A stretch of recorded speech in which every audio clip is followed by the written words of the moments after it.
Hello. Our story begins interlocked in combat across the lava rivers of Mustafar. Anakin had successfully landed on a floating platform, the one that Obi Wan was on. The lightsabers dragged across the air after a short verbal altercation. Kenobi defended himself from each of Anakin's strikes. He knew that right here in this moment, everything would come to an end. Their blades continued to drag across each other's, connecting, deflecting, and shrieking. It almost sounded like the sabers themselves were crying out in agony. Both had seen the worst of the war, and now they were both met in one burst of light, eclipsing even the bursts from the volcanoes near and far. Obi-Wan saw his opportunity as a riverbed approached them. He prepared to step back, but he couldn't do it. Anakin had seized the opportunity Obi-Wan had squandered, and pushed himself towards his master. Kenobi had to stabilize himself, or he too would fall into the lava river or be cut in half. He blocked the strike and held it, mere inches from his throat. Anakin, as he had inside the facility, started to shove Obi-Wan back towards the lava, and there was nothing Kenobi could hold on to. So instead of trying to physically overpower his much stronger apprentice, he relied on the Force. In closing his eyes, he could feel his movement swiftly shift from beneath his feet. They were planted at the edge of the platform, and Anakin, only focused on victory, watched Obi-Wan seemingly surrender himself to defeat. As Skywalker shoved down with his last ounce of strength he had in his body, he overpowered Obi-Wan, but the Jedi Master slipped down, twisting his back uncomfortably as a means to save his life. He tilted his head, nearly burning it in the lava as he watched Anakin fall past him. Skywalker had no balance on the platform. He was entirely relying on Obi-Wan to stay upright, and in his failure to see through his anger, he let himself go. Anakin dropped into the lava river, burning up immediately. Kenobi was able to get around and look down in horror. Never had he seen someone burst into flames and immolate themselves in such a fashion. Anakin's screams were short-lived, as he tried his hardest to maintain the life that he had tried hard to create. Skywalker's body vanished by each passing second, and the echoing howls slowly became more and more inaudible, until all Obi-Wan could see was Anakin's metallic hand sticking out from the surface of the river, before too being consumed. Obi-Wan held his heart, and thought of all the words he could have said to comfort his now fallen student, but nothing came to mind. It was agonizing physically for Skywalker, and terribly painful emotionally for Kenobi, but he had full proof of Anakin's death. The Jedi Knight, the one that was meant to bring balance to the Force, was now dead. Obi-Wan and the survivors of Order 66 needed to start looking forward towards the future. He allowed the platform to guide him to the landing pad that Padme's starship was seated on. Within moments, they were abandoning the planet, to the meetup location of Polis Massa. Obi-Wan would initially be relieved, seeing that Yoda had survived, thus indicating the destruction of the Sith. But no, Yoda had failed, and as per his instruction, they would go into hiding until the time was right. Sidious, on the other hand, would arrive to Mustafar, and realize that his prize student fell to a Jedi Master he saw little respect for. Palpatine always believed Kenobi was an arrogant Jedi, a lesser being because of his witty remarks about Sith being his speciality, based on pure luck against Maul. But no more did he feel such about Kenobi. That was the Jedi Master who understood how to manipulate a fight into his favor, and Skywalker paid with his life for it. On the bright side, though, Sidious had his empire, so he couldn't be too upset over losing Anakin. Everything he wanted was fulfilled, no need to be remorseful over Anakin's failure. The Force would award him with another chosen one to bring balance or restore it, or at least guide it back into place. When that individual came to be, he would manipulate them too. It would be the pride of his life. Though without Padme being recovered from the site, he was left to assume that she had her child. Wherever they were, he would find them, and use them against the Jedi and against the Force. Inside of a lifeless world, Anakin's eyes opened. Everything was a bright light, until it slowly faded away and he found life again. He looked down to his hands and saw that they were there, one metallic and one human. His skin wasn't burnt. His body was not destroyed. The agonizing pain he felt in the last moments of his life had vanished, and he was consumed by wholeness. But something wasn't right here. Anakin peered around, only seeing one walkway, nothing else but the reaches of space or something. Skywalker turned around and searched for any type of hint to what this could be and found nothing. So where did that leave him? Anakin spoke outwardly, but it was very quiet. No echo, actually, no noise whatsoever. For a short moment, one that regardless of how briefly it lasted, felt like an eternity, he felt like he was in purgatory. This would be his forever, and that panic sat on top of his shoulders as he tried to reconcile himself. He betrayed the will of the Force. Now he would pay the price. Ironically, the prophecy was just a Jedi thought, something passed down for generations inside that order by an elder who believed he had a vision. Anakin knew that no matter the reality of the prophecy, he had failed. But this did not make him remorseful for his own actions. He did what he needed to save his wife from what Palpatine called certain death. Surely he had done the right thing, and surely the Force would understand why he did that. The next 30 or so minutes of Anakin's life would be in this silence. When he spoke, there was no noise. When he moved, there was no change in the scenery around him, just an endless walkway of nothingness. And he was here, alone. These 30 minutes would feel like an eternity, as if years had passed by.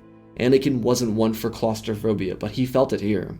The inescapable dread of knowing that this was the end left him bereft and drained. And so, in a lassitude manner, he flopped down on the walkway and pretty much pouted. It wasn't exactly that, but those who first saw him interpreted these actions as such. His deafening silence was interrupted by 5 feminine voices. They bounced around his ears and crawled up and over his shoulders. Anakin looked around before 5 priestesses of the Force revealed themselves. Their names not being shared, but they were the same 5 that encountered Yoda before the end of the war. Serenity, joy, anger, confusion, and sadness moved around Skywalker before hovering right before him and staying still. Anakin looked into their eyes and asked what they wanted from him, only being able to truly hear his own voice for the first time since being here. They asked him if he knew where he was, to which he informed them that this was some sort of purgatory of sorts, and they shook their heads. They informed him that this was a place that he didn't need to remain at. He could choose if he remained here forever, but his choice would be decided by his own reaction, not his verbal or mental decision. Anakin didn't understand. These riddles reminded him of the Grand Master that he prayed had died during that purge. The priestesses told him to rise and follow along, so he did. Their walk, again, felt like it took an eternity. Anakin couldn't get a word in because they didn't want him to speak. The shroud of mystery that surrounded them made every passing second more anxiety-driven. Then they stopped and pointed at a portal that arose from the will of the Force itself. They watched his movements as he paced over to the window into time and peered through. The first thing he saw was Padme outside of the temple while it burned. She was sobbing from her apartment, stressing, hurting, and worrying for the person she loved most in the galaxy. Padme had dedicated her entire secret life to Anakin, and his actions had caused her great stress, and when that was met with confusion, Anakin watched Obi Wan reveal the truth, the one that he had known best, because his actions were committed inside the Jedi Temple. He could hear Obi Wan's pain when revealing this reality, and then resolution when Padme was choked nearly to death on Mustafar. Anakin wasn't given the fate of his children, but he did see that Padme died on an unknown planet. The truth that Anakin came to accept was that his actions were directly responsible for Padme's death. Not only did he disrupt the balance and hand power to the Sith Lord, but he killed the one person he tried to save in the process. Whether it be directly or indirectly caused, that was left for Anakin to determine. Anakin then got to live through Obi Wan's harrowing experience on Utapau before he was faced with the truth of his students' actions on Coruscant. The terror those children faced when Skywalker slaughtered them, without a care for anyone in the galaxy aside from his own desires, faced Obi Wan. This was followed up by Kenobi's defeat following his victory. An odd way to celebrate a completed lightsaber duel, but Anakin had killed the last little bit of Jedi within Kenobi. He was a warrior, and did it to defend the Republic, but it had taken its toll on Obi Wan, just seen by his change in hair color. Anakin had broken him more than life already had. That was his burden to bear, and never should have been Obi Wan's. As the Force priestesses continued on to the next individual that Anakin was close to, they could sense his hurt. He didn't feel pride in this. He only felt shame and defeat. His pacing got slower as he realized who he had become. Since he wasn't on Mustafar or in control of anything anymore, he felt that he was just seeing what he did to those he cared most about. Those 30 minutes really felt like actual years, eternity to him, and it broke him down. The Force priestesses were getting the most authentic version of Anakin right here. The last two people they would show would be Mace Windu and Ahsoka Tano. Mace was shown first, so that the priestesses could throw Anakin off his game, to see if he truly felt regretful for his actions or not. And the truth is, he did feel bad for what happened. Anakin didn't want Mace to die, that wasn't his initial intention, but it was a fate he accepted once the actions were set into motion by him. Following his regret, he was able to see that Ahsoka had truly survived Order 66, something that really hadn't crossed his mind since everything started. Ahsoka would be the sick combination of pain between the three who came before, which is why she was saved for last. Similar to Padme and Obi Wan, he considered Ahsoka family, but she was more than that, because she was his sister. Like Master Kenobi and Windu, he respected her as a Jedi and craved validation from her, as he did those around him inside the Order, and the heartbreak of knowing that Ahsoka's brother had betrayed her inside the Venator left him feeling undeserving of any second chance. Anakin stopped the priestesses and told them that he had made too many mistakes. He initially wished to return to the land of the living so that he could continue to live. He was 23 anyways, he had a lot of life ahead of him, but now, Anakin paused and looked back at Ahsoka before the troopers of the 332nd. Now he couldn't bear the thought of ever returning. He had hurt those he cared about most and was undeserving of ever being within their presences again. 2 of the 4 of them were dead, and he didn't in his mind deserve to be with them in the afterlife either, because if it weren't for his actions they would still be breathing. Padme and he could have had their children and started a beautiful life together, like Padme said they should. But Anakin turned back and looked down the walkway, informing the priestesses that despite his actions, he was grateful for them being so blunt with their showing of himself. It really gave him perspective on who he had become, and he was thankful for that. He told them assertively that he did not want to return to the land of the living. He had done too much. The priestesses turned to each other, and they, each following in line with one another, informed him that he had proved to them that he was capable of bringing balance to the Force. He looked confused and asked what they meant. They expressed that he was meant to be the chosen one, according to the Jedi prophecy, but with his gifts, he was meant to be so much more than what he became. They needed to see that he was capable of being what the Force needed of him, not what he desired. Life isn't one thing that is just renewed. There are, of course, means to transcend life and live through the Force, but to actually hold life, true life, it does not come easily. It is a gift, one that should be seen with all of its ups and downs. With all of its trials and losses come the greatest gifts of all. The priestesses were wary of giving him the chance to return, but he had shown that he was worthy of it. Anakin didn't really understand why they were giving him this opportunity, and they shook this off, explaining that he gave himself this opportunity. His realization, understanding, and rationalization of something he hadn't before paved way for him to potentially save the universe, though they admitted that their part was finished, turning him around so that he could face Qui-Gon Jinn. Once Anakin turned around, fear rolled through his body. He didn't think that Qui-Gon could see that, but Master Jinn did not scorn him. He did not criticize him, he just asked Anakin if he thought he was the chosen one. Anakin remembered the question from Mortis, and he thought quietly for a moment. Anakin didn't say yes or no. He just told Qui-Gon that he would give his life for the cause of the light, because darkness could never set precedence over the galaxy. Qui-Gon smiled and turned to the side, wishing to his would-have-been student for the Force to be with him. Anakin nodded his head, almost bowing as he stepped past Qui-Gon and through a portal that took him back to Mustafar's landing pads. He scanned the volcanic planet and stepped to the Jedi ship that brought him here, hopping into it and thinking of what he could do next. Instead of letting rage dictate his next move, he went to the planet he considered home the most. When Anakin arrived at Naboo, he had just gotten there in time for Padme's funeral. Like many of the people who adored her, he waited for the ceremony to begin. It broke him to his very core, watching Padme's body in an open casket get pulled across the streets of her beautiful home.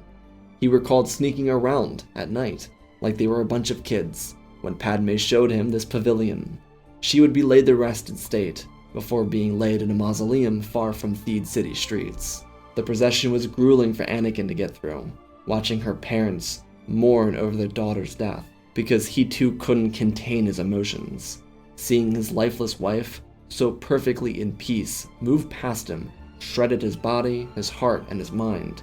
Anakin wept like many who stood around him. Once Padme was gone, he started for the palace, where shock troopers were present. Anakin didn't know this, but he had just missed Ahsoka and Bail Organa. He didn't sense Ahsoka because his feelings were clouded, but Skywalker would use a hidden hangar bay that Padme told him about under the palace. When he got there, though, some troopers who had heard the Edda-class ship landing were surrounding it, looking for the Jedi. Skywalker started towards the ship, hoping that he could bypass them, but the men called him a Jedi and fired at him. Anakin's lightsaber ignited, and he blocked a few shots, pulling the troopers into each other and cutting through those who didn't fall. As he tried to be more merciful, he took a soccer punch to the throat, which nearly sent him spiraling. Anakin shoved his saber through every last trooper, and used the force to throw their bodies out of the entrance and down into the waterfall. He then made his way to his starship and set coordinates for another planet. He couldn't face Palpatine yet. He knew that his victory over Windu was only based on surprise. Sidious was talented enough to defeat Yoda, so he needed to find a way to match that skill, knowledge, and power. This was the new path of the Chosen One. Blasters rung through the air, blue and red lighting up corridors of dim light. People were shouting, most of their voices were distinguishably different, but there were a number of them that also sounded the exact same. The light show was accompanied by the ringing of a lightsaber, and the hooded man who cut through clones who faced him. Anakin was aided by a number of rebels from a distant world during this assault. It had only been a few months since Padme's funeral. Skywalker's saber darted from the edges of the corridor, and he marched on the opposing clone forces. The Empire was growing, but in its rise were rebel groups, like those who followed Anakin into combat here today. Just behind Anakin was a man he hadn't worked with in combat directly, but someone who knew him very well. Saw Gerrera ran up and lobbed a thermal imploder over Anakin's shoulder, and it bounced into a couple of clones who screamed in terror before their whines were silenced by the boom. Anakin rushed forward, with blaster fire pouring over his head. He got through a couple more clones before Saul and his technicians rushed into an adjacent room. Anakin and a few other rebels held off the incoming clones. They had the rebels outnumbered, but their skill was not equatable to the Jedi killer himself. Skywalker used the Force to sedate some of the clones, but by this point he was still operating under the belief that Order 66 was a choice, not an inhibitor chip. He thrusted his saber through some of the colorless clones, before the hallway entered with silence. He told the rebels to get inside and make sure they had all the potential exits sealed. They nodded and did as he said, while he maintained a perimeter and even got lost in his thoughts. It had been a couple months since he reunited with Saw Gerrera. He found the group of rebels after they escaped Clone Force 99 under the control of Crosshair. It wasn't all clones anymore, but Anakin didn't know that. He and Saw started working together because Anakin needed an organized group of help, and Saw needed the manpower. Skywalker made it a lot easier for the rebels to get a solid grip on the fight they were holding. Regardless, they were here inside of this Imperial base, so that they could find information on Coruscant's defense point changes. It hadn't been a long time, but the Empire started to quickly build space stations around the capital. It was understood by the populace as better for Imperial security. Then of course, the Imperial chain code system was forwarded by Vice Admiral Rampart. This didn't even mention the Imperial Defense Recruitment Bill that he was about to forward into the Senate. But the point is, the Empire rapidly changed, and without Vader, Sidious needed the changes to be as quick and efficient as possible. Grand Inquisitor had himself 3 other helpers, and they were trying to add to their ranks as quickly as possible. But with Vader dying on Mustafar, there was no one to hunt down Jedi Masters across the stars. Grand Inquisitor could attempt to kill Kirak and Phila, but chances are that wouldn't happen. So, Palpatine was left to put his trust into the hands of Imperial officers. That started with Tarkin, Krennic, Rampart, and so on. Though, it was through this raid by Saw and Anakin that they were able to learn more about the movements of the Empire, and how they planned on addressing defense points in the core, because Sidious didn't leave it, unless he was going to Wayland, which no one aside from Dr. Hemlock and Tarkin knew about. Things were moving rapidly, and these rebels needed to determine how they could counter the rise of Imperial threats. Saw and Anakin weren't the only rebels in the galaxy, but they were the most efficient. There were other teams of Jedi that were running amok of everything that came close to them. This proved to be very deadly for clone troopers who were getting sacrificed for essentially nothing. Most of these Jedi were young and reckless, but they were also prepared for the clones this time around, and they were vengeful, so it wasn't like they'd be forgiving when they crossed paths with clone troopers. Once Saw and the rebels got the information, they retreated from the base and used an Imperial transport to escape.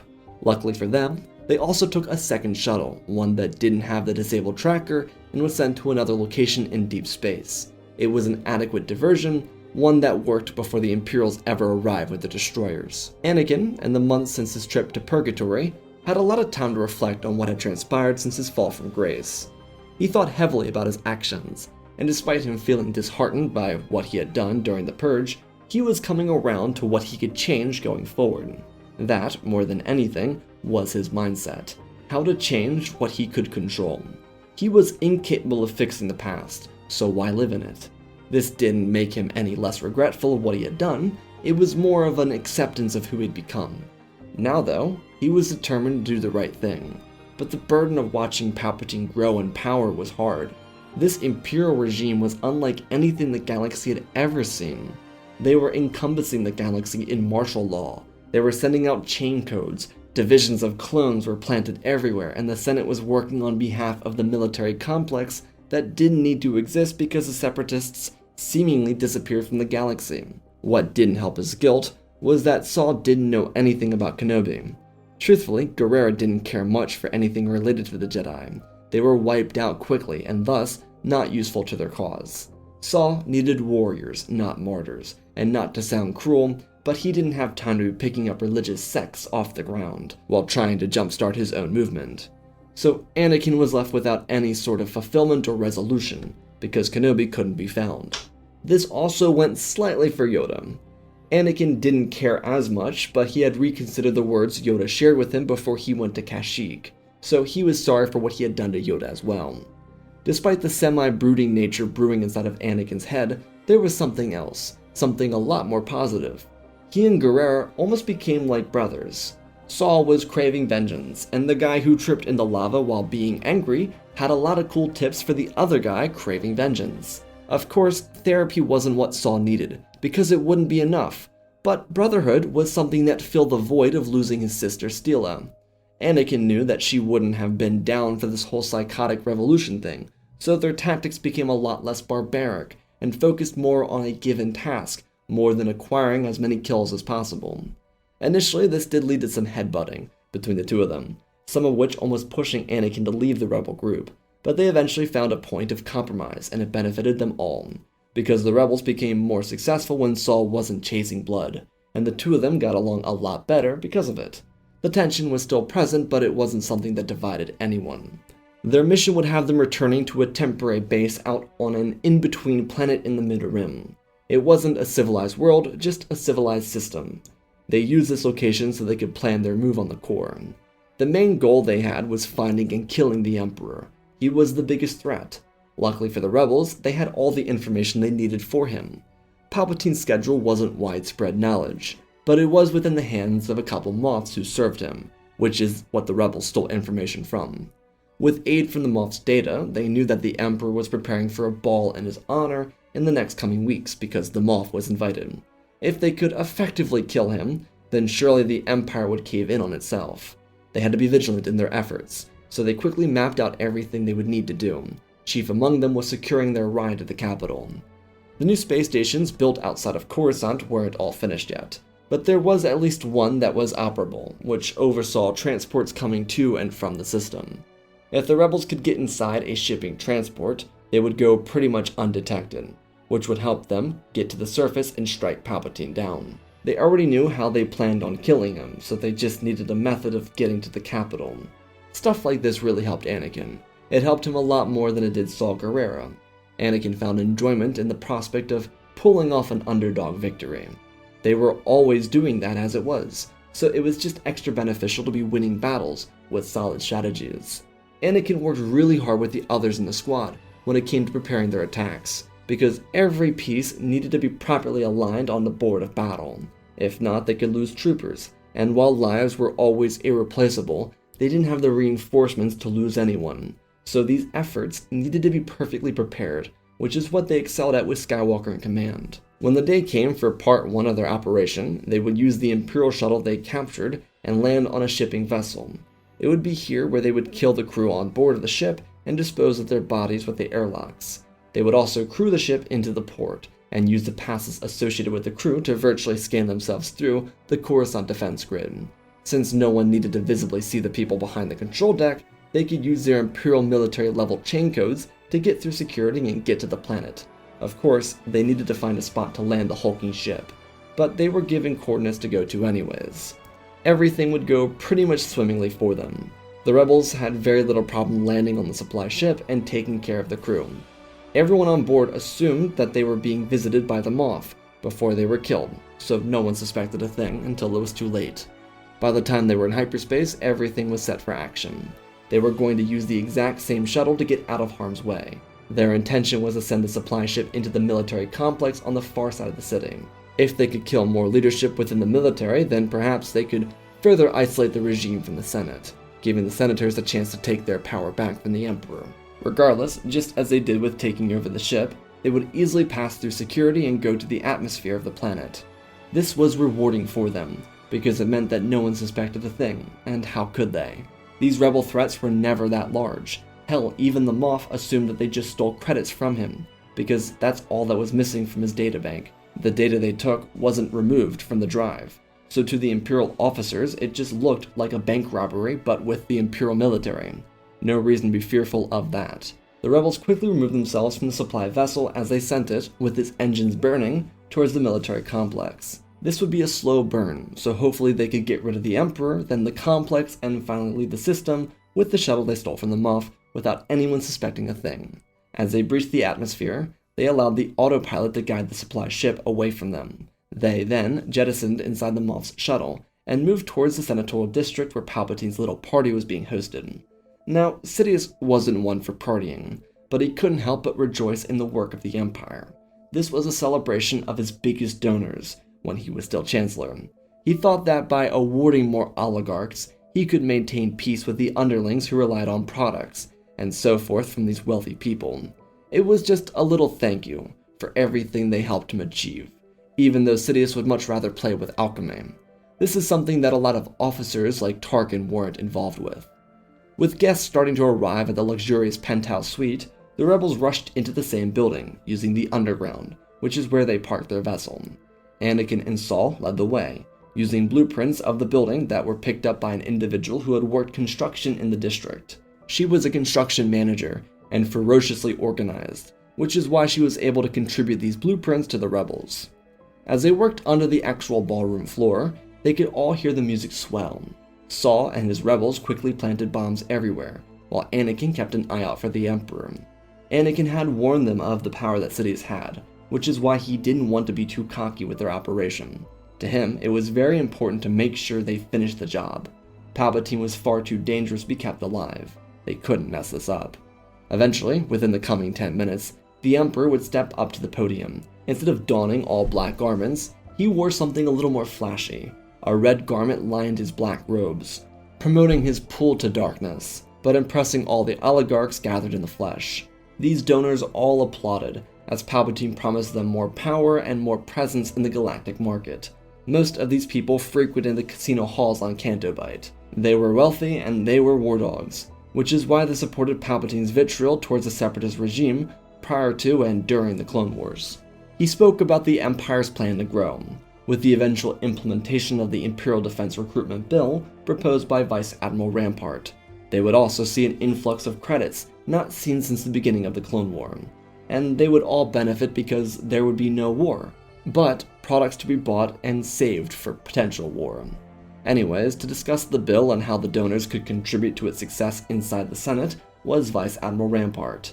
The prestigious Imperial officer sauntered past Palpatine and started speaking. As Sidious turned towards the exit to return to his work, he felt something familiar. Then he looked up, seeing Skywalker drop down from the ceiling like an Arkham hero, and thrust his hand forward. The unprepared Palpatine was launched from his feet and into the back of Rampart, sending both of them into the floor where an explosion rocked the entire penthouse. The floor was consumed with fire, burning and killing most of the oligarchs and Imperial officers that were present.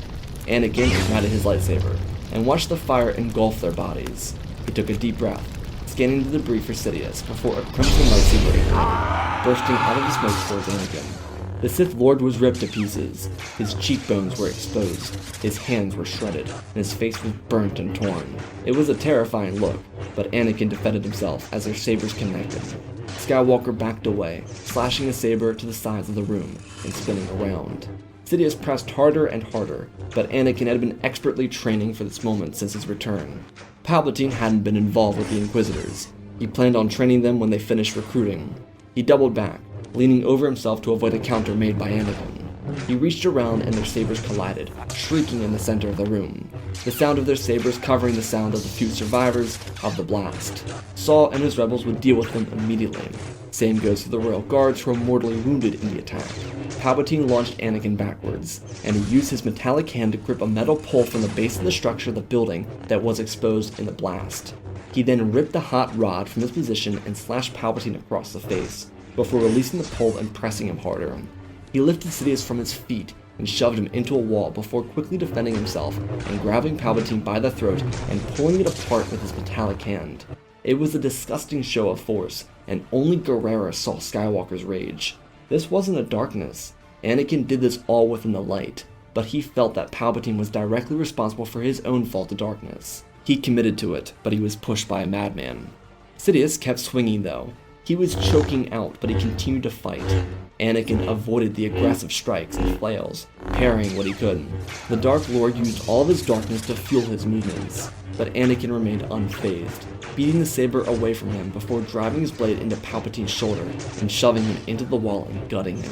Anakin stepped away, heaving, making sure Sidious was dead, but before he could take in the sight, Saul shoved his pistol into Palpatine's head and fired again and again and again and again until someone had to pull him off. The other rebels forced Skywalker and Guerrera away from the clearly dead body, because Imperial reinforcements were coming, not to mention the sudden ringing of air raid sirens. As they had planned, the Imperial military complex was hit, and the supply ship had a small little unit of Rhydonium. It sent the entire facility nuclear. The worst part is, mostly clones were affected by the blast.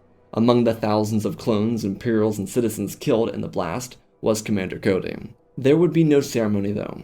Whoever did this had betrayed the people of the galaxy, and these rebels had no intention to care about it. They had done their job. They hoped to watch the Imperial regime eat itself alive. That fuel, that hope, could potentially change the outcome of the galaxy. But even as Skywalker, Guerrera, the other rebels, and the rest of the galaxy watched from a distance, the Empire wasn't going anywhere. If anything, their actions on Coruscant had awoken a sleeping giant. Governor Tarkin was being rushed back to the capital to meet with Vizier Mazameda to discuss how they would like to direct their military attention going forward. Our story continues in disappointment. In the weeks since Palpatine's death and the destruction of the very important Imperial military structure on Coruscant, the regime tightened its leash. Slipping into the power gap were elite Imperials who put themselves close to the Emperor before his fall. Among them were Vizier Mazameda, Governor Tarkin, and Lieutenant Commander Krennic. These individuals were among a few select people across the entire Empire that Palpatine elicited any amount of trust into. He saw Krennic as a necessary means to completing the project that the Geonosians constructed for Dooku. The Death Star would be the perfect show of Imperial strength in the galaxy, which is why Krennic held any sort of seat at the table. Mazameda had addressed the entire government, and the people it represented following the Emperor's death. He activated the Inquisitors for this task. This unit included Grand Inquisitor, First Brother, Fourth Sister, 11th Brother, and Barriss Offee, who had just killed a young Jedi named Dante so that she may survive. Without Vader, the Inquisitor process was a little more sped up, but now that Sidious was gone, they would operate under Grand Inquisitor's orders.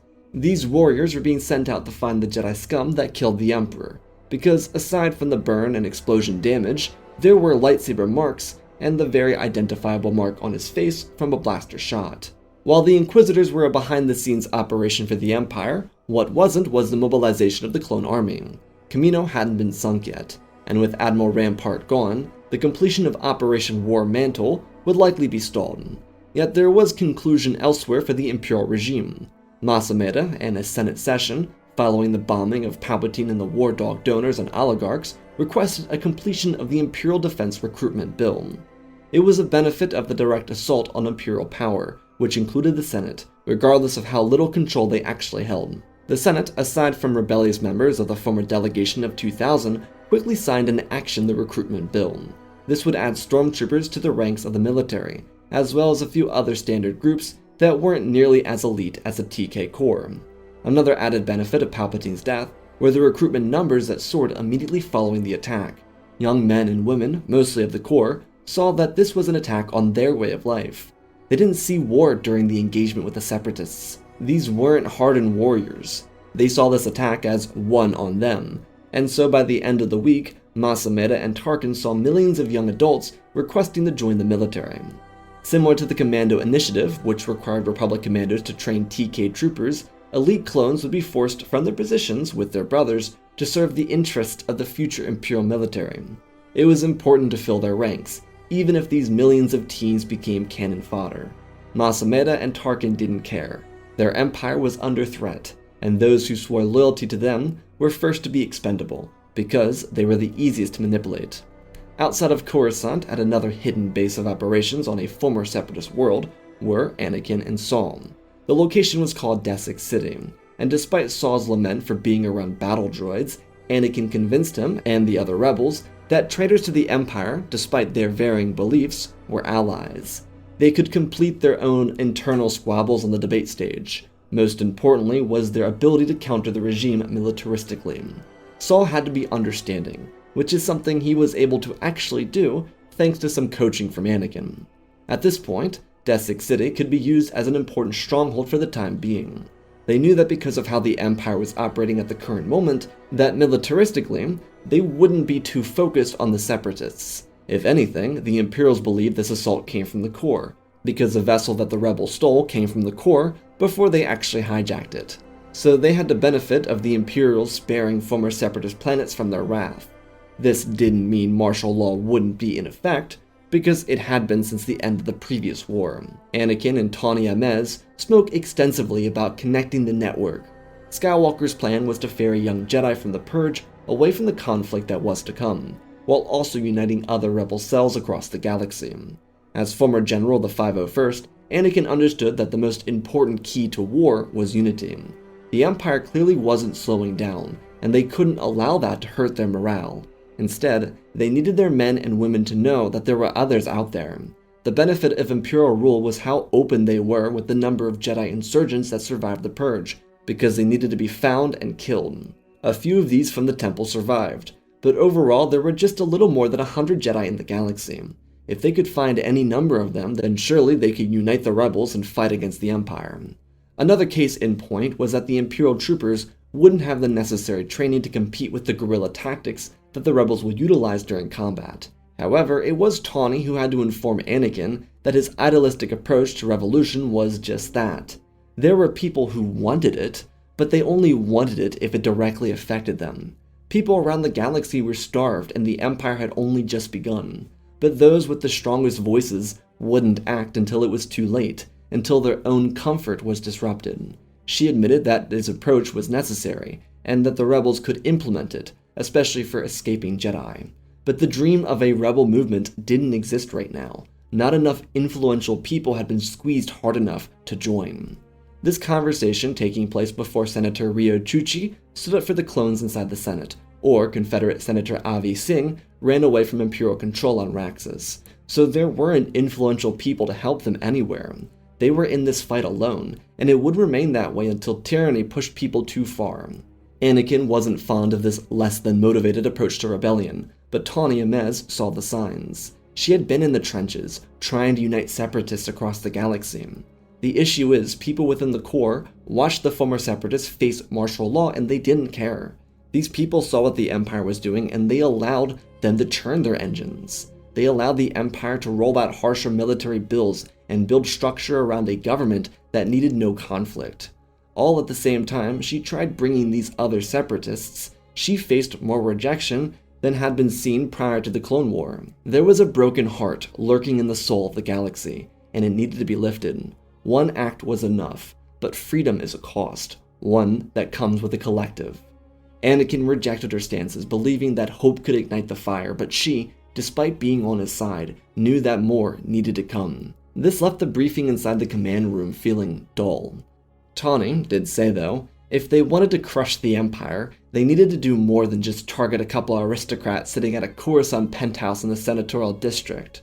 Revolting against the structure that just defeated a rebellion needed to come with the common person understanding their fight. She pointed at a galactic map, showing a cluster of systems that surrounded Separatist territory prior to the end of the war. She explained that the former Republic saw these not as rebels, but as terrorists to their way of life. If anything, the Clone War had only elongated the possibility of taking down the regime that wrought the galaxy into corruption. They could change it, but it had to come at the cost of comfort for everyone else. Anakin asked to understand, and she went into a plan that had originated in the Separatist military, long before the Outer Rim sieges. These were plans made by Separatist commanders that did not belong to the droid Corps. Their hope was to crush trade, make people starve, and turn them against their own government, because they weren't protecting them and funding the military instead. It wasn't fully realized, both because of Dooku stopping it, and due to the fact that the Republic citizens might blame the CIS for it, rather than the Republic. But now, without a proper Separatist movement and minor groups of rebels, then they could potentially put the threat to the Empire. But this time, they wouldn't target trade routes or supply ships. Anakin, Saw, and a couple other rebels followed Tawny as she started pulling up a holomap. Outside of Desix City, recruits by the thousands were fed into Imperial transports. Outside of these citizens, on a perch looking down on them, were Masameda and Tarkin. The Visor stood with the staff in his hands, informing his ally that the Senate had rallied behind the recruitment bill initially forwarded by Vice Admiral Rampart. As per his request, there were some extra incentives added to the bill. These would drain supply funding and potentially endanger relations with trading partners across neutral territory. Tarkin coughed, and then spoke clearly, informing the Visor that they could take these territories with their military when it was said and done. The TKs would be the finest troopers in galactic history. The clones would see to it that they'd be effective against any force. Masameda did raise some concerns about the push towards this movement, highlighting that the former Emperor would have maintained these relations until they can control everything. Tarkin shook his head, rejecting the sentiment, expressing that the average citizen was prideful over the Clone War. That victory would assure them completion regardless of their actions here in the Corps. Mas then questioned, if these people rebelled or protested these changes, what would they do? Tarkin smiled, and under his breath, he told him to silence it. Cut off all outside media and silence them. This regime would grow to the lengths Palpatine foresaw, and they would remain untouchable. Tarkin then asked about the Inquisitors, which left relatively unsurprising but also disappointing results. They weren't nearly as effective as one might hope, though the governor told Mas that if they didn't have the results, then they needed to prepare to counter them. He didn't care if they needed to resurrect Separatist Magna Guards. They needed a preparation. The young Force adepts under the command of Grand Inquisitor may have sworn loyalty to Palpatine, but that could change at any moment. A failsafe was needed. Mas nodded his head. The two of them continued to stand quietly, observing thousands of men and women load up into gunships before being ferried into various starships so they could start their training at Imperial outposts across the galaxy. For the next few months, the rebels would do as they said they would. A connected route would be started, and called the Way. It was a path that crossed across the stars, and utilized underground protection to get young Jedi away from the Empire. Luckily, they didn't have to worry about Vader, and the Inquisitors were much slower than he would have been. Anakin never directly interacted with the group, but he did request to know if they found Obi Wan. Another benefit to the Way was the fact that the Empire wasn't following mandates to create a monopoly on the Force. Palpatine would have ensured that the Force, as a concept, became extinct to the regular person. Using fear and control, the vocabulary around the magic used by the Jedi and the Order itself would vanish from the cosmos. Imperial officers weren't concerned with it, thus allowing Jedi to move swiftly through the Way, but also safeguard future prospects for the Order thanks to Jocasta Nu being involved. Through the Way, the rebels were able to move more discreetly through Imperial ranks and infiltrate Imperial bases and outposts. Most of the time, the rebels only attacked TK trooper training facilities, which more often than not resulted in several clones dying and the non-brainwashed troopers leaving the Corps out of the direct PTSD involved in seeing people killed in front of them. The rebels never killed the cadets, they only targeted those who fired back, and this happened across many systems. Anakin adopted using a pistol as a result, because he didn't want the Imperials to see the Jedi as the propaganda made them to look. The benefit of these attacks were two things. Firstly, the Imperial commanders were being removed, thus meaning the Empire had to hire contract killers, which didn't really work too well. Clones were efficient because of their loyalty. Contract killers just taught people how to fire the weapon. Secondly, this forced the Imperial power structure to wrap its greedy and corrupt arms around the people of the galaxy and squeeze. Due to the setup initiated by Tarkin and Masameda, people started viewing them as the problem in the galaxy, rather than these sparse rebel attacks. Initially, these attacks were seen as the fault of the insurgents themselves, but very quickly they transformed into potentially being a power structure problem. The Senate was throwing credits at the wall, hoping that the military could put this down, but it couldn't. Yes, the clones were elite, and yes, they had the technological superiority, but they couldn't use it. This wasn't millions of battle droids, it was a few people who were decent shots with hearts full of fire. So targeting rebels couldn't be done with Venators or Star Destroyers, it had to be done with clones on the ground, the same ones the Empire was trying to phase out. This was on top of a budget that started to refuse to pay off trading partners in neutral territory, which of course came with a whole different bag of problems. But it was okay, because Tarkin and Masameda had new Star Destroyer variants to show off, which they did with pride. They continued to push Imperial pride and hope it worked. As they were doing this though, the Inquisitors were days away from actually being somewhat useful. When Grand Inquisitor found the way, he brought his little warriors down with him. They didn't expect to run face first into Skywalker's lightsaber, but that's what happened. The unit traveled down to Dantooine, where a rebel base was being created. There were only a dozen or so rebels here, and at the helm was Skywalker. He was no longer paraded around with Guerrera or Amez. This wasn't because he had issues with them, this was because they were needed at different locations. If they could inspire others to join, then they needed to be motivators separated. Anakin was helping a few younglings travel through the makeshift outpost, and they had just left the planet when one of the guards dropped dead. It was a force choke, and Skywalker turned around with an overjoyed grin. Finally, a threat. Killing clones wasn't enjoyable, but these Inquisitors were deserving of what was coming to them. Their sabers all ignited and they rushed Anakin. He told the rebels to take cover and prepare their weapons. They would all challenge him first. Skywalker jogged forward lightly, not touching his saber, and when the first Inquisitor approached him, he grabbed their hand and twisted it, throwing a punch into their throat and spinning away from another in a swing. Anakin batted his hands away, punching and slapping, as he defended himself from the sabers. He ground First Brother's weapon and twisted it into the ground, kicking him in the nether region, which didn't really affect Merrick at all. Skywalker tilted his head back, stepping away from the Grand Inquisitor. He batted his hands back, and just as the 11th brother wheeled around him, he grabbed his saber. Anakin blocked behind his back, striking at the 4th sister and kicking Barriss in the stomach. He rolled behind one of the Inquisitors, using the backside of the wrist and slicing through the bird mask himself, with the 11th brother then slamming his head into dust. Anakin didn't even notice, as he used the Force to lob the 1st brother into the 4th sister, as he parried Grand Inquisitor. Their weapons shrieked across the landscape, and Anakin stepped back with ease, defending each strike before blasting forward. By his side ran Barriss. She jumped into the air and he spun, grabbing her forearm and throwing her into the ground, before stepping back and accidentally losing the saber, grabbing Merrick by the wrist as he swung over his head. Anakin held it up and overpowered the construct of the Force, and shoved the Sith weapon into the stomach, killing the individual as he too vanished away. Grand Inquisitor leapt through the air, nearly cutting Anakin, who slipped back, pulling his saber with the Force and defending himself at the last second. He got to his feet, as 4th sister rushed in. These duelists interlocked in battle, as Barriss from the other side removed her helmet, knowing how this would go. She didn't want her friend to die, but it seemed as if her fate had already been decided. Barriss wanted to help or run, but she didn't know who to help or where to run. Anakin shoved the Pa'un back, and decked the 4th sister, using Grand Inquisitor to kill her with his own blade. Skywalker removed himself from Grand Inquisitor's range, but used the Force to raise 2 of the Inquisitor weapons and fling them into their leader's back. He winced in pain, before looking at Anakin with a vengeful face.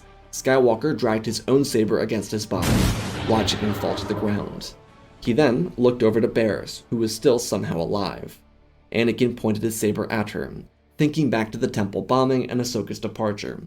For a short moment, he realized that his own fall to darkness started with that moment. She was directly responsible for Ahsoka being betrayed by the High Council. But Anakin thought to himself, change is something all are capable of. She had decided to not fight him, or at least to not continue. Was this bravery, fear, or determination to better herself? Anakin scanned the bodies next to them, and made sure they were all dead.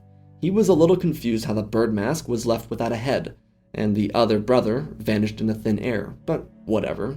He placed the saber on his belt, knowing that she wouldn't challenge him, and asking what her choice was. Barriss shoved her Inquisitor saber across the ground, sending dirt up into the air. She shook her head, telling Anakin that she didn't want to fight him. She didn't know what she wanted. Anakin placed his weapon on his belt and walked over to her, helping her off the ground and asking that she take a walk with him. Skywalker had learned from his past, and he was dedicated to bettering himself. A former iteration of himself would have killed her, as he did Dooku, but not today. Despite everything she had done to hurt him, inadvertently, he might add, there was a chance for forgiveness. Sadly, Anakin would learn of her fate, and why she was donned in the Inquisitor uniform. While his fall to darkness was much different than hers, he understood why she did it.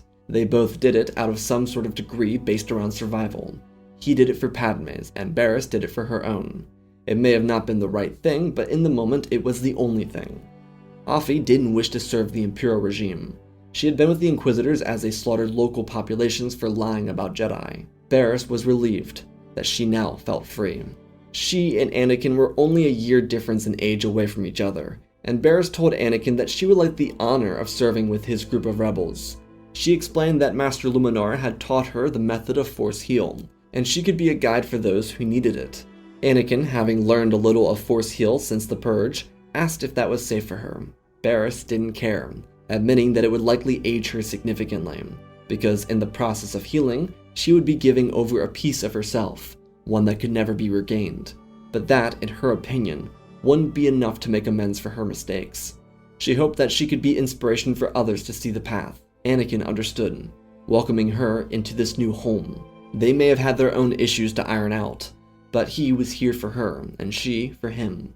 This was for the galaxy, for the cost that came with freedom. Over a year after Barriss joined the rebels, Anakin found himself engaging in rebel recruitment tactics. He and Afi remained very close, over communication, but they rarely interacted in person. The rebels, because of struggles with actually making a dent in the Imperial military, started using recruiting tactics. Strong motivators like Anakin, Rex, Saw, and Tawny were very important for this. Anakin and Rex had a reunion following him saving Barriss. He interpreted this as a sign from the galaxy and the Force that he was on the right path, because in his eyes, he saved Barriss, then found that one of his longtime friends survived the end of the war. That brought him so much joy. It also encouraged him to continue down the route he was on. Here on Tatooine, Anakin was rounding up his Outer Rim tour. He was responsible for the recruitment of a solid 2,500 people. This stretched from Kessel to Ryloth, and after completing his stop at Rhodia, he was on Tatooine, because no one had gone to that planet yet, and it was in his jurisdiction for recruiting. So, he had to go after avoiding it for so long. Anakin had thought about visiting the homestead, where his mother was buried, but he couldn't, not yet at least. Not until the Empire was destroyed, and he had, in his own mind, fully redeemed himself. Anakin, instead, went to various spaceports, and did as he did elsewhere. Most of this rebel recruitment came along with enticing people with the chance to fight the Empire. In the Outer Rim, this was especially hard, which is why Anakin was assigned to it. The clones, Tawny and Saw, weren't nearly as good at motivation, perhaps because their brushes with death weren't so intimate like Anakin's was. He popped around casinos and cantinas, not really finding too much interest in anything. This was also why he avoided Tatooine. It was the scumhole of the galaxy, and with reports of Rex, Tawny, and Saw being positive in the form of rebel troop numbers, he believed it wasn't really worth his time coming here. But eventually it was. During his second day on the planet, he would encounter a very frazzled Obi Wan Kenobi, who thought he was hallucinating when he saw Skywalker.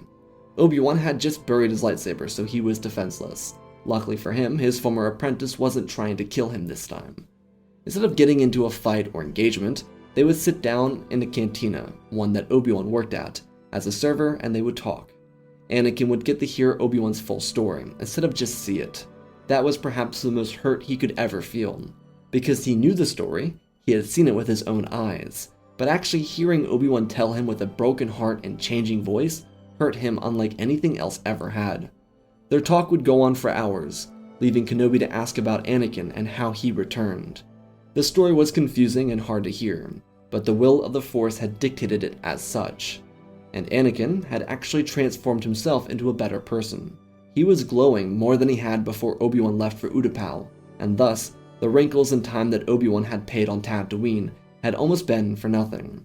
He was here, hiding and drowning in sorrow. He was also protecting a child that was not his, and that's why he revealed to Anakin that there was a truth for him to know. He could see it in Anakin's eyes again, because every night Obi Wan had a nightmare from Mustafar. This was the Anakin Skywalker he knew, trained, and loved. But Kenobi told his former student about the birth of Luke and Leia, and the fact that they were both alive and well. Yet he wasn't sure if either set of interim parents would be interested in giving up their children to him, because of, everything. Anakin struggled with this, because the thought of his children living brought him profound warmth. It meant that he and Padme hadn't died for nothing, and that she had the chance to see them before leaving the galaxy. Anakin wished to see them for himself, but Kenobi couldn't promise anything. He'd reveal that Luke was with Owen and Beru, as Leia grew up on Alderaan with Breya and Bail. However, while Anakin faced that, Ben Kenobi took some coordinates from Anakin. The burden of watching over the twins was passed on. After several hours of talking, Obi-Wan knew that his student had returned from darkness. And with the Sith, aside from Maul, officially dead, there was little concern. Plus, even in Kenobi's mind, Maul wasn't a real Sith, just a figment of their religion existing as an offshoot. So while Anakin went to meet his son and try and convince the Lars to let him raise his own boy, Obi-Wan took a transport with a couple other rebel recruits to Desik City, which still hadn't been hit by Imperial authority. Things for the regime were in a much worse state than they were a year before. Where they filled their ranks with millions of new troops, they also filled their lines with inadequacies. The Stormtrooper TK program was a complete failure, and with Tipoca City now sitting at the bottom of the Kaminoan Sea, thanks to shots called by Dr. Hemlock, the Imperial machine slammed to a halt. Some switches were made. The Senate had more members of the former delegation of 2000 flung from their positions, as Imperial officers played politics inside the Senate. These war dogs were used to fill the Imperial arsenal, with a larger budget in a year than the Grand Army the Republic saw in 3 years of conflict. With this change came Dr. Hemlock's change of role, as his work for Operation Necromancer transformed into Operation Vindi Night, named after former Separatist scientist Nuva Vindi. Hemlock's new position within the Imperial regime revolved around building weapons that could be used against people and populations. Most of this was chemical warfare, less of those mistakes Hemlock had at the other Imperial outposts with man-eating plants and whatnot. Tarkin pushed more money towards the Imperial Navy, which was able to update itself with almost a completely new Star Destroyer Navy. But that was the issue. It didn't remotely change anything at all. Yeah, they were cool, but what would it do? Cities would have made counters to make everything work, but not these Imperial officers. They actively shot themselves in the feet, and it was shown here with the movements in the last year. The Stormtroopers were really good at keeping rebels at bay, because there were so many of them, but no amount of propaganda could replace what civilians saw. Due to the fast rate of replacements needed for the old clone army, the contract killers were forced to train people to shoot and push them out. So true loyalty to the Empire itself pretty much died when actual combat happened. Many instances, not all, but many, saw Stormtroopers fight off rebels and then run when the skirmish got too intense. This was aided by some Jedi interference. Among the Jedi to return to combat were Kirik Infilla, Eith Koth, Coleman Kaj, and Luminar Unduli, who escaped following the destruction of the Inquisitors. And the truth is, when the Jedi mixed with guerrilla fighters, it was a recipe for disaster for the Stormtroopers, though the Jedi did avoid interacting with Imperials stationed near towns and cities, just to keep the fear of the Jedi as low as they could. The worst part is, these people weren't stupid, but Imperial tech was innovating, and not informing troopers how to operate it, so accidents got very common. ones that would cause complete destruction, explosions, and tons of death. Because the reality of the Imperial Army was that most of these TKs were civilians in body armor. That's really it. Some people were too fragile, too incompetent, or just overall unprepared. The original groups of TK troopers were actual threats, but everyone else that followed wasn't sure what to do. They were given armor, a blaster, and told to kill the rebels. Now, at the academy, or basic training, which is still being generous to what it was, you think you're all that. You and your other 400 troopers are shipped out to a minor outpost on a moon in an unknown system, and you think you're all that. But when the first explosion sounds off, or the shock of a body dropping before you hits you, all of your mind games are thrown out the window. It becomes a game of fight or flight, and you're not sure if these rebels take prisoners or not, because that's what propaganda says. Oh no, your gun jammed? What are you gonna do about it? Is that a lightsaber? Didn't the propaganda also tell you that the Jedi were all dead? Don't Jedi mercilessly try and kill too? They killed the Emperor. Before you know it, your walls are breached. Your best friend from camp is gone, and you're left to fight these insurgents. But they're not insurgents. They're saving people. They're letting others surrender. Do you do the same? Is it a trick? And that was a story of thousands of stormtroopers, those who obviously didn't die.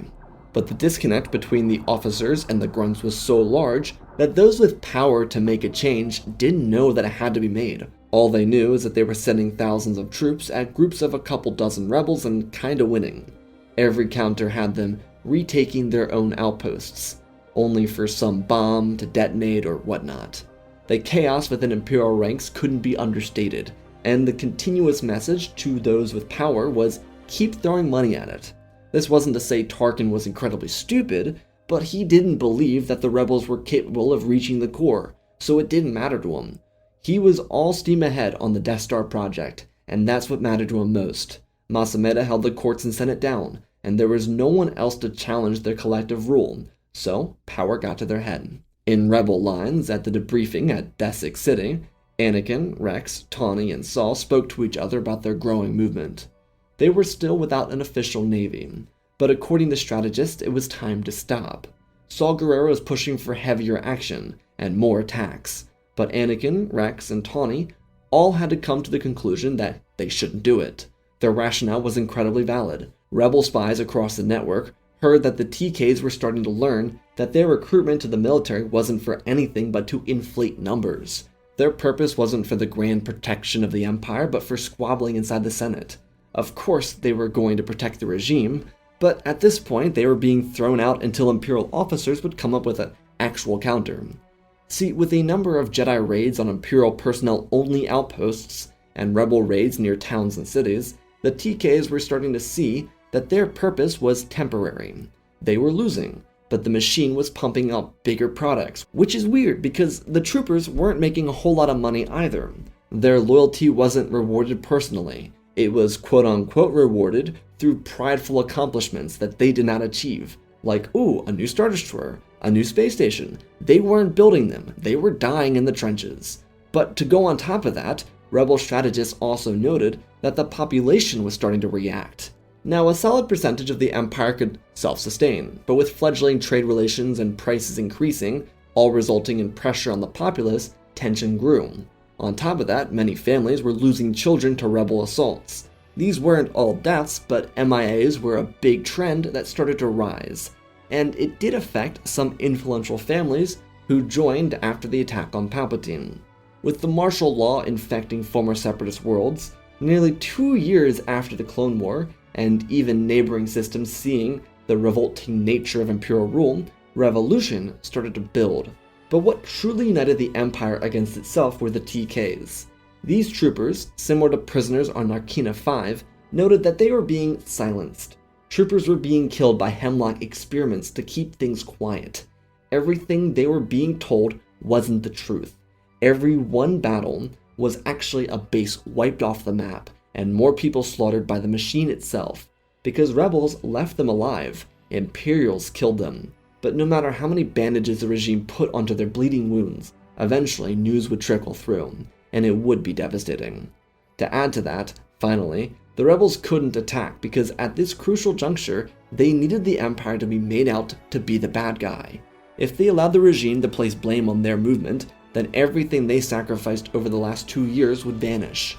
Saw Gerrera challenged this, believing that they needed to use this moment of weakness to strike them down, to make them pay again. But Rex and Anakin got in his face and told him that they could not do that. Think of everyone they had lost, all those souls. They were fighting for this tipping moment. If this somehow fell back into Imperial favor, then they would go back to war again. But they all believed that by letting up, they would give the Empire more reason to fear the regime itself than the rebels that weren't really visible. They explained it to Saul, that if Imperial citizens saw that the regime was destroying bases, outposts, and killing their own troopers without total proof of rebel activity, that it would make Palpatine's death, Star Destroyer output, and TK deaths seen as a result of the state, not of the phantom rebel movement that no longer existed. Saul finally saw, their point, and let up, understanding why they didn't want to challenge the Empire at this moment. As they sent out a message to everyone in the rebellion, they waited patiently. It was also here where Anakin and Barriss would reunite for the first time since he brought her back to the light on Dantooine. She asked him about his children, and he reported what he encountered. Beru was actually willing to give Luke back to his father, but Owen refused, because Anakin had murdered children. He was the reason for the shadow of the Empire. Luke was their child now, and they would protect him, even if it meant from his own father. The worst part is, Anakin wanted to make him pay, but he couldn't. Instead, he'd wait for Luke to grow up and allow him to make his own choice on his own terms. Leia, on the other hand, would be allowed to be seen. Unlike Beru, Breha was not having it. Didn't matter if Anakin was working with Bael's rebellion or not, it wasn't right. They eventually agreed on supervised visits, which was better than nothing, so Anakin couldn't complain. He didn't care for the Lars, but they had raised Luke on their own for the last 2 years, so he couldn't be that mad at them. Barriss's life, on the other hand, was a bit different. She had aged significantly, because she healed rebel fighters after their assaults and civilians hurt in the chaos. Her face wore deep wrinkles, and she looked tired, but she hadn't ever been happier, nor more pure on the Force. Both she and Anakin were there for each other, so while they waited for Jedi and rebels to retreat from combat, they kept their eyes on the Empire. As a side, Jocasta Nu's cache had to be moved. Luckily, she found information on a hidden location through the Kobo Abyss Nebula. The surviving order of about 74 Jedi that were known about stayed hidden on the paradisiacal planet of Tanalorr. There'd be a whole thing with Dag and Gera, but Master Kirak and Phila dealt with that before any of the younglings or Padawans found home there. In weeks, the Imperial military would collapse in on itself. All those people trained to shoot a blaster used their blasters, just on the wrong people.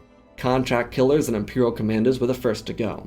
This collapse was imminent, and sure, it was anticlimactic, because the conflict didn't end with an awesome battle. But Palpatine was entirely crucial to Imperial success. The reality that the Imperial regime lasted this long was impressive at that.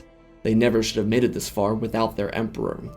But with a couple whistleblowers reporting on elite stormtroopers killing untrained TKs, and clones being executed, the TK and clone rebellion ripped through the last shred of hope for Imperial power. Families were struggling across the stars, aside from most in the core, and this resulted in such a heavy pushback that the Imperial Senate was ransacked. Many senators would die, but those who fought against the regime inside the Senate would be spared.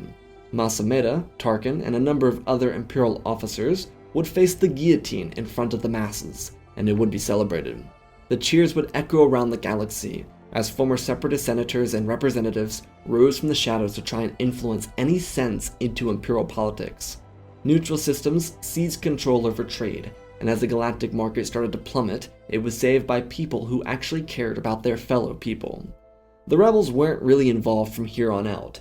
They just slowly returned to their own lives, acting as if they hadn't slaughtered stormtroopers. The Jedi remained in hiding, and the smoke of war slowly faded away as the people watched what would happen.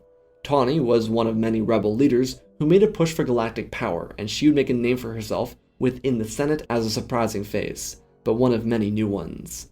Those who were left behind, like Avi Singh, Bail Organa, Mon Mothma, and Tierna Palmo, would also return to their Senate chambers and attempt to bring the people back together. It would kind of work, kind of not. People were hungry for change, and they would keep guillotining people if it meant that they could have it. All of this change rapidly happened because whistleblowers informed the people of what the TKs had been through, what their own boys and girls had encountered under the orders of Tarkin, Masameda, and other Imperial officers. Eventually, some semblance of structure would rise, but it wouldn't lead to prosperity for a long time. The Imperial military was nearly completely disbanded as the new power tried to save the clones from completely vanishing. They'd be the first to be taken care of, then the former TK Corps would get some benefits, just so that they could forget and move on with their lives. It was a strenuous process, but it did result in the end of conflict on the galactic scale. Many rebels felt confusion, because it was an uncertain time. Many worried that Tawny had used them to take advantage for herself, but she quickly became a star within the Senate. She proposed many things that the Separatists wanted before the Clone War. It was just that after having been through the rule of a regime, people were willing to give something new a try. It was something that wasn't an autocratic power, and that was better than nothing. It was also better than the Republic that transformed into that too.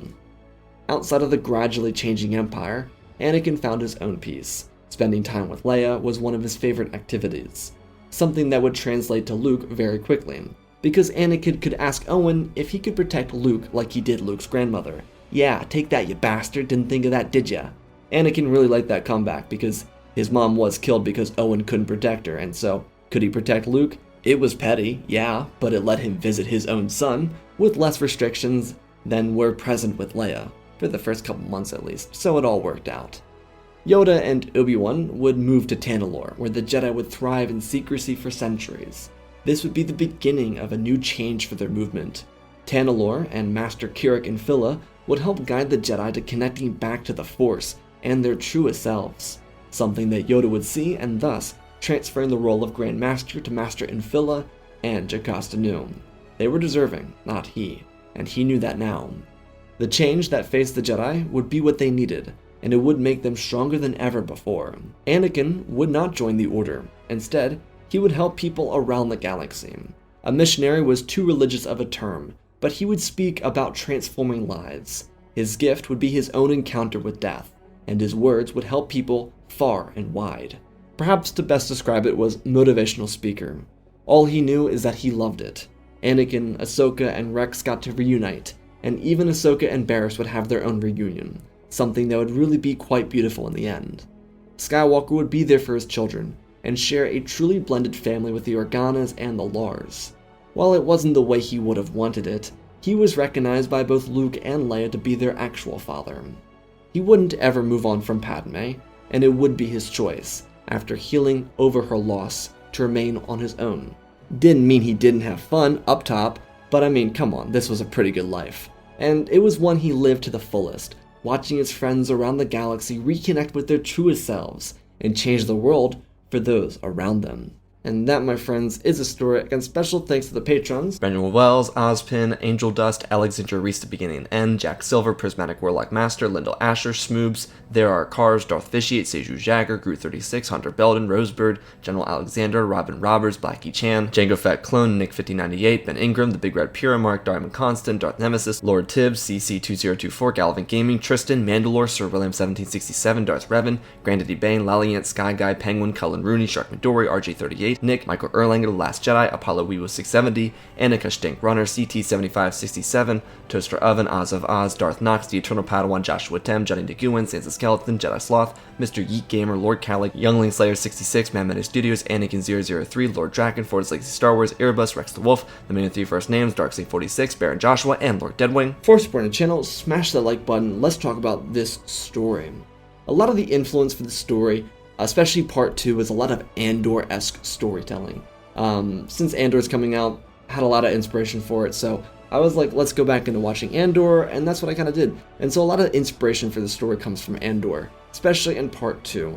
In part 1, I really wanted to do like the mysticisms of the Force, and then more so the idealism and the reality of Revolution, which is, you know, the difference between Star Wars Rebels and Andor.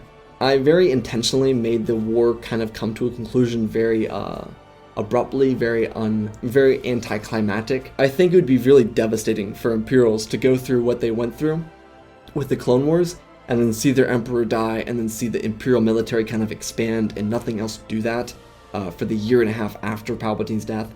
that I think it would just really kind of just fall apart. I don't think it would be this big battle. I think it would fall apart. I think Imperial officers would die, yeah, but, you know, I think it would just collapse. And that's why the last chapter is called Collapse. So I hope you all enjoyed. Again, I love doing these parted stories with you guys, so smash the like button on this one and part 1 so I can write more parted stories for you guys. I love doing these with you. Anyways, I love you all, spread the love, and always remember, my friends, may the Force be with you.